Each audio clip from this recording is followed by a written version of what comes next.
سيداتي سادتي، مرحبا بكم في كرايسس. فاليوم راكم شفتوا الجينيريك تبدل لان هي اول حصه كرايسس للموسم هذا. فمرحبا بكم في هذه الحصه اللي تتابعوها بزاف كل الجزائريين حتى القاطنين في الخارج. يعني وشت الحصص الاخيره هذه اللي درتها قبل ما يبدا الموسم، لان كانت الظروف تطلب منا اننا نتدخل، وهذا نظرا ل يعني الشيء اللي صرا بين يعني الازمه اللي هي حاليا بين المخزن والجزائر، الازمه اللي هي بين فرنسا والجزائر. فلازم علينا ندخلوا لما الامور تتطلب منا هذا الشيء، هذا دفاعا عن الوطن. فاولا كنت حاب نبدا بشيء حتى نوضع يعني النقاط على الحروف. جو ميتري لي بوين سور ليزي بور سيرتان، يعني بعض الناس اللي هما في الداخل، وخاصة تاع المخزن هذوك باينين سي دو بونغير، ولكن لما يكونوا جزائريين يعني ومواطنين يعني عندهم وطنية إلى آخره، التدخل تاعهم فيما يخص لي زيميسيون تاعي ما كانش في محله، لأن لازم تدافع على الجزائر قبل ما تدافع على المخزن. وهذا يعني نعاود نرجع لهم في الآخر تاع الحصة، لأن جو سي اوبليجي دو مات لي بوان سور ليزي، لأن لا ديفورماسيون تاع الكلام هذه راه يخدم فيها المخزن، هو اللي ديفورمي الكلام تاعنا. ولكن حنايا نكونوا واقعيين ونهضروا برزانه ونديروا تحليل. احنا ماناش ناس اللي نعطوا دروس، ولكن التحليل تاعنا السياسي على الشيء اللي راهو صاري والشيء اللي راهو صاري لمده سنوات يجعلنا اننا نتكلم بصراحه ونقول واش هو لازم يندار. ففي البدايه نتكلم على السيد عبد المجيد تبون رئيس الجمهوريه. كان عنده لقاء مع دير شبيغ. عندنا اليوم في الجزائر عندنا رئيس اللي يتكلم باسم الشعب تاعو، لان لما طرحوا عليه السؤال يا هل ترى احنا نديروا يعني الخطوه الاولى او لو بريمي با فير لا فرونس بور ريغلي البروبليم دو لا كريز، قال لنا ابدا ما نقدر ندير لو بريمي با، الا درتو راني نضيع الشعب تاعي. دونك هذا راجل ويعني ورئيس اللي يتكلم باسم الشعب تاعو، على باله واش حس الشعب تاعو لما كانت فيه السب والشتم من عند يعني هذه لازم هذو من بعد نرجع لهم هذو يتكلموا عليا. او كاين رؤساء دول يشتموا في لان الكلام اللي قالوه قساوه كبيره للشعب الجزائري وللتاريخ تاعو. لما نقول اسكو الجزائر كانت عندها اون ناسيون افون لوكوباسيون، لما نشك في تاريخ امه يعني هذا موش ممكن، حتى واذا كان في مرحله انتخابات او يعني لا كونسوماسيون انترن يعني تاع فرنسا. الشيء هذا ما يتقبلش من عند رئيس فرنسي، ومش الجزائر هي اللي دير البريمي با. لازم فرنسا تعتذر ودوا ريكونات كما قال السيد رئيس الجمهوريه لي كريم كلا كومي اون الجيري. دونك الارهاب مش احنا، الارهاب سي دول كبرى هي اللي ترهب في الشعوب المضطهده والشعوب الفقيره. tout ce qui est terrorisme maintenant, c'est le terrorisme d'État, comme la dernière fois, comme il est appliqué par l'État sioniste. لأن حتى نفرق بين إسرائيل و يا البابور يا مون امور، خرجني من لا ميزير. Spécial dédicace aux Marocains qui reconnaîtront le petit clin d'œil. Je suis obligé de faire une petite vidéo pour répondre à ce journaliste, parce que j'avais fait une vidéo la dernière fois sur sa dernière émission, où j'étais choqué de voir qu'il appelait entre guillemets au terrorisme à l'encontre du Maroc. Donc curieux de voir sa réaction, je suis allé regarder sa dernière émission qui date d'hier pour voir s'il allait s'excuser, s'il allait s'expliquer sur le sujet. Et apparemment oui, c'est le cas, hein. Il a sûrement dû être rappelé à l'ordre, déjà par des commentaires marocains qui, c'est sûr, ont été, comme moi, choqués de voir ses propos, mais surtout apparemment par des Algériens, selon ses dires. Alors on va commencer par le début. Existe-t-il une nation française avant l'invasion allemande?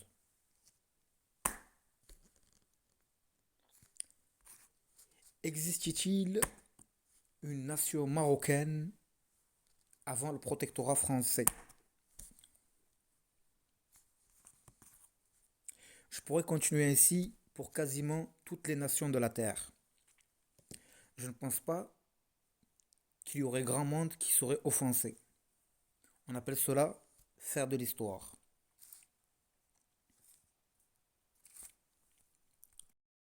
Mais pour ce journaliste qui a du mal à dire, prononcer le mot Maroc, qui à la place utilise le mot Marzen, pour lui apparemment, inviter un groupuscule à tuer des citoyens d'un pays voisin, c'est pas grave. C'est même excusable, puisqu'il nous dit qu'il va nous s'expliquer et mettre les points sur les i. Curieux de voir ça. Par contre, qu'un président d'un pays se pose une question d'histoire, à savoir est-ce qu'il existait une nation algérienne avant l'invasion, la colonisation de la France, pour lui ça relève du terrorisme. Cela est inacceptable, au point qu'il réclame des excuses de toute une nation. Intéressant comme cas. Regardons la suite. Qui s'attaque à moi. Moi, quand j'ai parlé du Polisario, et j'ai dit qu'il est temps de transposer la guerre en territoire ennemi, لأن حتى حنايا كي كنا في الحرب تاع التحرير تاعنا كانوا يعيطونا لي تيروريست. اون ايتي تيروريست. الفلسطينيين سي دي تيروريست لانه طالب على حقه ودافع على بلاده. دونك كيما لا فاموز فراز تاع on vous donne nos couffins et donnez-nous vos avions. انت تستعمل الطائرات والدرون باش تضرب والاخرين ما عندهمش كي يرفدوا حاجه قال لا هذا ارهاب. Non, la notion de terrorisme, il faudrait la revoir dans sa conception réelle, يعني qui fait باش يعني on détermine ce qui est terrorisme. أنا على سبيل المثال tout ce qui est acte terroriste qui touche aux civils وهذا من أوائل اللي ندت بال يعني الهجمات الإرهابية في فرنسا في باريس لأن قصت لي سيفيل مدنيين اللي راح القهوة واللي قاعد في انتراس واللي راح الانسبكتاك. هذا ماهوش هذه ماهيش حرب. هذه ماهيش حرب سي لا لاشتي. لما في نيس يعني تدي شاحنة وتكرازي يعني العشرات تاع الناس وتاع الدراري هذا سي لا لاشتي. هذا شيء اللي ما نقبلوش لأن في الجزائر حنايا حاربنا لمدة 30 سنة ما كان والو. واش قاعدين هذه اللي قلناها واش قاعد يقارع جبهه البوليزاريو ما لازمش تقبل وهذه قلناها ونتحمل المسؤوليه تاعها. يعني ليكسبيريونس تاع لي 30 ans sans avancer ne fait pas. Je pense que هذه وجهه النظر تاعي. ما نظنش ان البوليزاريو يعاود يرجع للوراء او يحبس الحرب بدون غير مقابل. من 75 كون كمل البوليزاريو في الحرب تاعو اللي كان قايم بها وكانت يعني بطوليه فكان ينتزع الاستقلال تاعو بالقوه لان ابدا وهذه عاود قلتها فاني ما كاش لوني ما تعطيكش الاستقلال. Il n'y a jamais eu de résolution de l'ONU numéro 444 donnant octroyant l'indépendance à tel ou tel pays. L'indépendance, ça s'arrache. Comme il le disait au début de son émission, c'est de bonne guerre. N'est-ce pas? C'est de bonne guerre. Dans la dernière vidéo que j'avais faite sur le sujet, sur le monsieur, je terminisais en disant de manière humoristique échec et mat. En voulant dire par cela que ça y est, la propagande, il n'y a plus de propagande. Le monsieur n'a pas compris. Donc on va aller plus clair. Monsieur vient de dire qu'il était contre le terrorisme. Très bien, c'est très très très louable. Alors on a une question pour vous, monsieur le journaliste. Vous invitez le Polisario à aller se sacrifier. Si je me rappelle bien, c'était vous dire aller à la mort, d'accord, et aller amener le combat à Rabat et Marrakech, Casablanca, etc. D'accord. Question pour un champion, pour un gros journaliste que vous êtes. Tout le monde qui suit le conflit, c'est une chose. Le Polisario est incapable de franchir le mur des sables. Il est incapable. Dès qu'il s'en approche, il a affaire aux forces armées royales marocaines qui sont sans pitié sur le sujet. D'accord? C'est pour ça que tu parles de drones, etc. On s'est compris. Donc quand tu les invites, toi, journaliste algérien, parce que tu es algérien, tu es pas du Polisario, si je ne me trompe pas. D'ailleurs, c'est bizarre, j'arrive pas à comprendre. Ils ont pas de chaîne, le Polisario? Apparemment, c'est un groupe c'est un État qui veut être indépendant. Cet État-là, il n'a pas de chaîne de télévision. Il n'a pas de local, il n'a pas de journaliste. C'est bizarre ça. Bref, mettons-le entre guillemets. Toi qui les invites à aller mener des actions à Casablanca, à Marrakech, etc., comment ce Polisario va-t-il pouvoir mener ses attaques si ce n'est en posant lâchement des bombes contre des civils marocains? Hein? Qui sait qui va comprendre autre chose que ce message-là?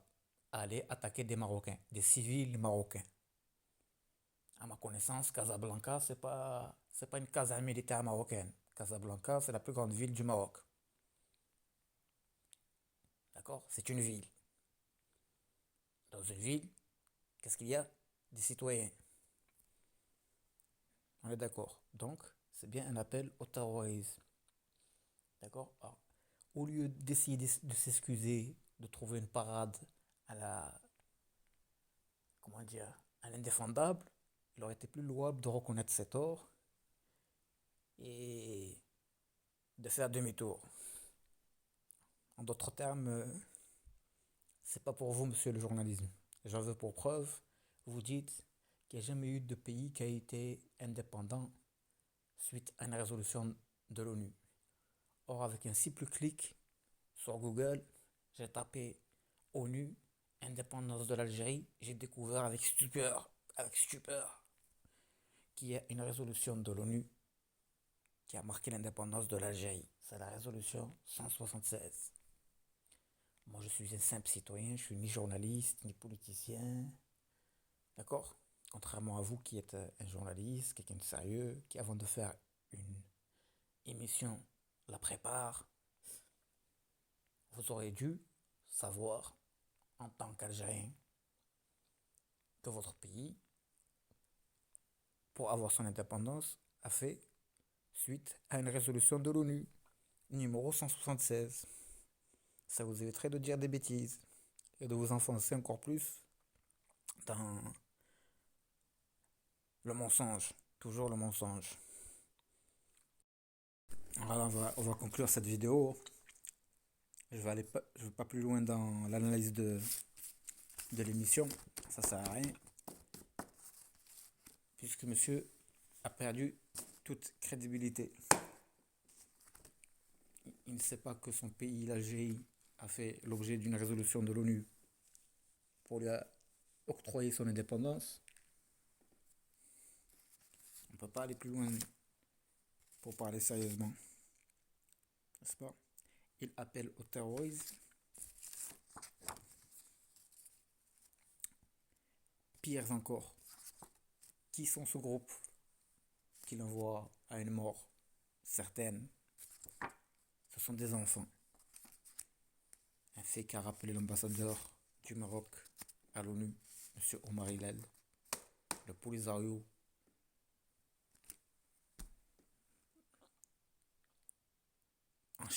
enrôle des enfants, des mineurs.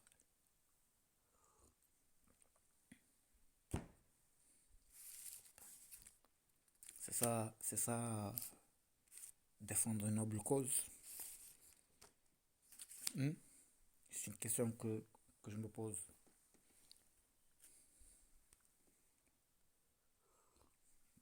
Donc pour ma part, je me devais de faire une vidéo pour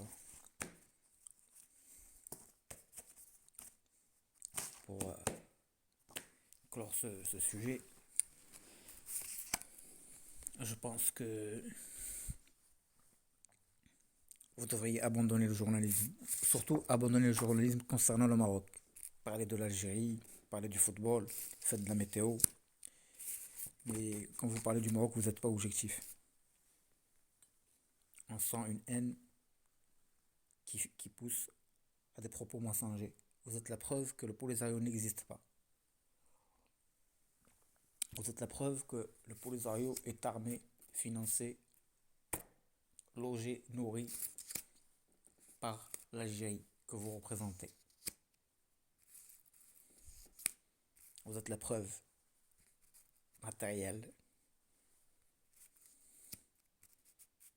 Et plus on avance dans le temps, plus vous ne pouvez pas le nier. Quand on appelle autrui à la mort.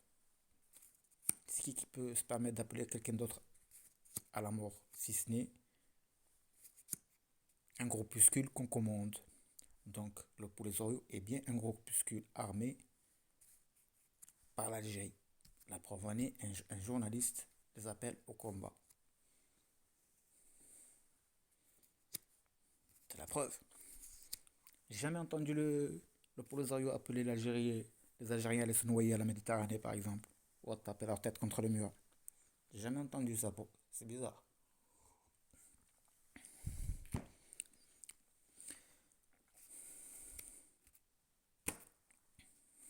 Le Sahara est marocain, tout le monde le sait, le monde le reconnaît, et soit temps à l'Algérie de reconnaître la vérité. Concernant le monsieur, il est sur une chaîne qui s'appelle Al-Hayat, qui veut dire la vie, et lui il appelle à la mort. Quel paradoxe, quel comble. C'est la vie, c'est la vie, c'est une belle musique d'un Algérien qui vit au Maroc et qui a pris la nationalité marocaine. Et qui est un exemple à suivre pour des personnes comme vous, monsieur le journaliste. Mettez de votre côté la haine contre le Maroc et soyez objectif pour le bien de tous les peuples du Maghreb et au-delà. Pour la chaîne en question, si j'étais le directeur, vous n'aurez pas refait d'émission. À moins d'avoir fait des excuses. Hein, ça peut arriver que votre langue fourche. Hmm. Et encore, comme je vous ai dit, vous êtes un journaliste. Votre émission, j'imagine qu'elle n'est pas en direct. Je ne sais pas. C'est possible qu'elle est enregistrée. Ce sera encore plus grave. Donc vous l'avez préparé. Donc moi, en tant que Marocain, vos pseudo-excuses, elles ne sont pas valables. Si ce sont des... Ce serait mieux de mettre une hayat qui présente l'émission. Qui présente la météo à votre place, ce serait plus agréable. Je regarderai l'émission avec plaisir, au lieu de vous entendre dire des âneries. Il n'y a pas de résolution pour donner l'indépendance à un pays. Salutations distinguées. Désolé pour la qualité de la vidéo, c'était juste pour répondre au monsieur rapidement. Parce que naturellement, je me sens concerné. J'ai fait une petite vidéo sur le sujet, donc malgré moi, je fais partie des personnes qui l'ont accusé entre guillemets d'appeler au terrorisme. Je m'intimide dire. Pour moi, lors de votre dernière émission, et même celle-ci, vous appelez à tuer des Marocains. Parce que le Polisario ne peut pas aller mener des attaques dans une ville marocaine sans s'en prendre à des civils. Voilà. Sur ce, salutations distinguées. Allah al-Malik. Et c'est malheureux de voir jusqu'à où sont arrivés certains pseudo-journalistes.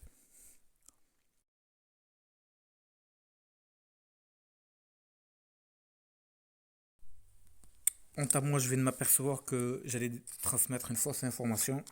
La résolution 176 du Conseil de sécurité, en fait, il promulgue pas l'indépendance de l'Algérie. C'est juste qu'il la reconnaît en tant que membre des Nations Unies. Et donc, au moment où j'allais publier la vidéo, je me suis informé sur la question. J'ai constaté que j'allais dire une bêtise, donc je la corrige. Je m'entraîne à être journaliste.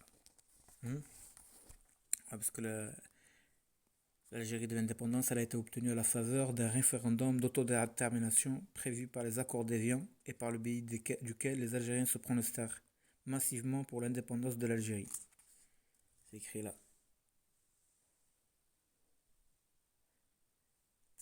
Référendum d'autodétermination. Et la résolution 176, ça n'a rien à voir. C'est juste que l'Algérie est devenue membre. Donc je m'excuse pour cette erreur.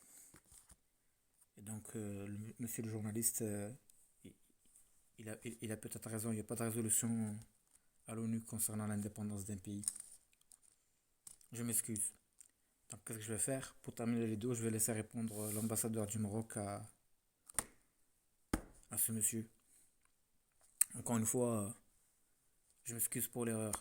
Je dirais que c'est un acharnement obsessionnel qui relève davantage de la psychiatrie que de la haute politique. Nous le regrettons.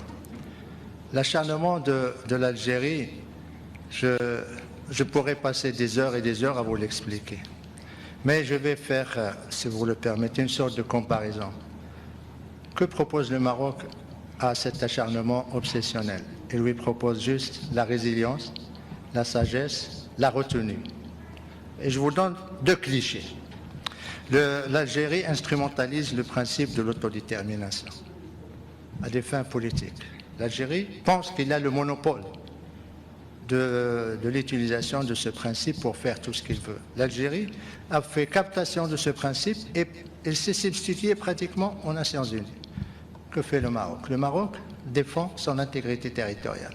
Je voudrais juste rappeler ici que le principe de l'intégrité territoriale est aussi vieux que les États dans le monde. Je voudrais rappeler que le Maroc existe en tant qu'État depuis 12 siècles. Le principe de l'autodétermination est un principe du droit positif. Juste, il a été établi par la 1514 en 1960. Et même la déclaration 1514, il consacre le principe de l'intégrité territoriale. Ça, c'est le premier cliché. Deuxième cliché, et comparaison.